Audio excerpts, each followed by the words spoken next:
Hello, everyone, and welcome back to eMedQuest. Today, we're discussing a very relevant topic of procedural sedation with reference to the chapter in Rosen's Book of Emergency Medicine.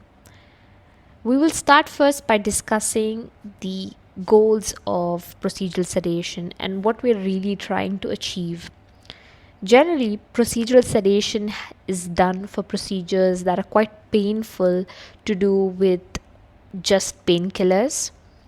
So, what we're trying to achieve with this is adequate analgesia, anxiolysis, sedation, and amnesia. And the second goal of procedural sedation is to get the patient back to their baseline mentation safely without any adverse effects.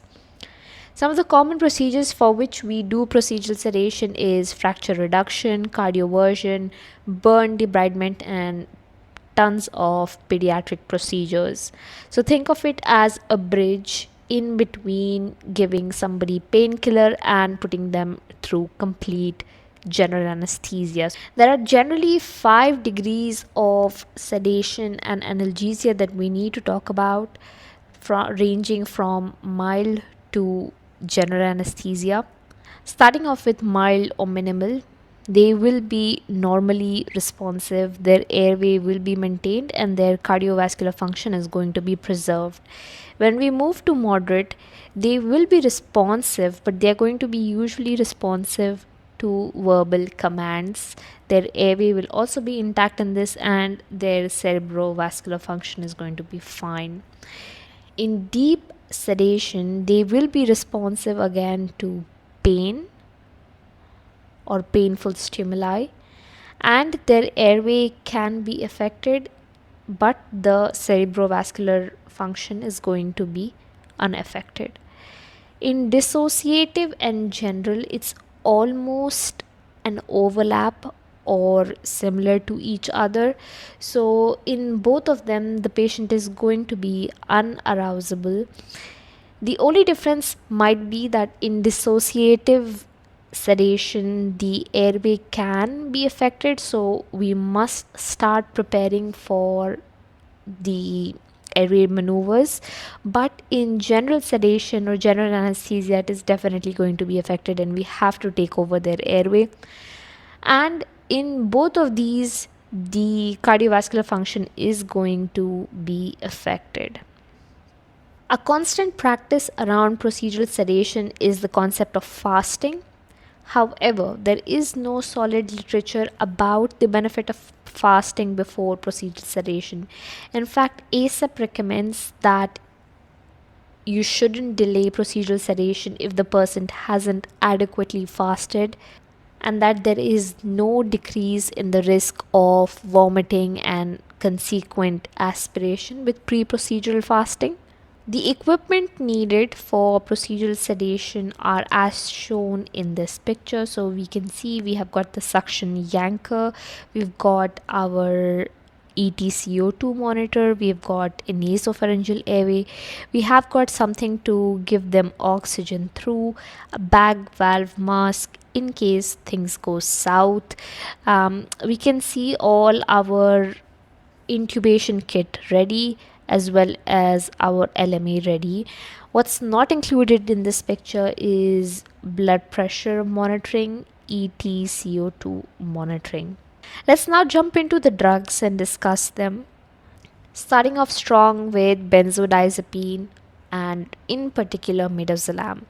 So the good thing about midazolam is that it is an amnestic, it is a sedative, it may not give analgesic properties. The usual dose that, or the starting dose that we're looking for, is 0.05 mg per kg, and obviously we can use it in increment. The reason why midazolam is the preferred benzodiazepine out of lorazepam or diazepam is because it has got a very fast on, fast off action. So very fast onset and short duration of action. Now you can give it through multiple routes like IV, IM, per rectal, but IV is the preferred route because it confers the fastest action. It has got downsides such as apnea and hypotension, and that is something that is dose dependent. The next set of drugs are the opioids like fentanyl and morphine. Fentanyl and morphine in itself both only provide analgesia but don't have any amnesic or sedative property. The general dose for fentanyl is 1 mic per kg, and for morphine it is zero point 0.1 mg per kg. Fentanyl is a great drug if we are talking about the analgesic side because it has a very fast onset, about 90 seconds. Morphine is much slower than that, but both of them have an issue of decreasing the blood pressure and decreasing the RR. There is one side effect that is particularly unique to fentanyl, and that is rigid chest that usually occurs with very high doses of fentanyl. Again, this is not really relevant in the context of procedural sedation because we don't give high doses of fentanyl at all, but it is just something to know. The next drug is etomidate. Etomidate gives amnesic and sedative property but does not offer any analgesia, and once again its usual dose is zero point 0.1 mg per kg.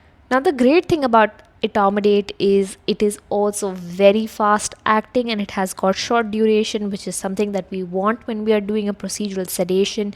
It does not have any effect on the cardiovascular system, and that is why the blood pressure is not affected by this drug. But it has got side effects like it also depresses the respiratory system, it causes nausea, vomiting. One particular side effect to take note of, especially if we're doing procedural sedation for orthopedic procedures, is that etomidate causes myoclonus, so it might not really be the drug of choice when we're performing such procedures, and then we know that it causes adrenal suppression. The next drug is ketamine, which provides analgesic, amnesic, sedative property and is usually administered in the dose of 1 to 2 mg per kg. So, ketamine as a drug itself meets all the requirements that we need for the one drug that we can use for procedural sedation. On top of that, it does not cause any respiratory depression, it does not affect the cardiovascular system. So, what is so wrong about ketamine? Now, ketamine itself is a great drug and is commonly used for procedural sedations, but a physician who's using it has to keep in mind its side effects. One of the known side effects is emergence phenomena, which in itself can be quite unpleasant to the provider and to the patient, but it can be managed with the help of benzodiazepine. Ketamine causes nausea, vomiting, it can raise the ICP, it can cause laryngospasm, and it can also cause hypertension and increased heart rate due to sympathetic surge. The last singular drug is propofol. Propofol offers us sedative and amnesic properties but does not really offer analgesia, and it is also administered in the dose of 1 to 2 mg per kg.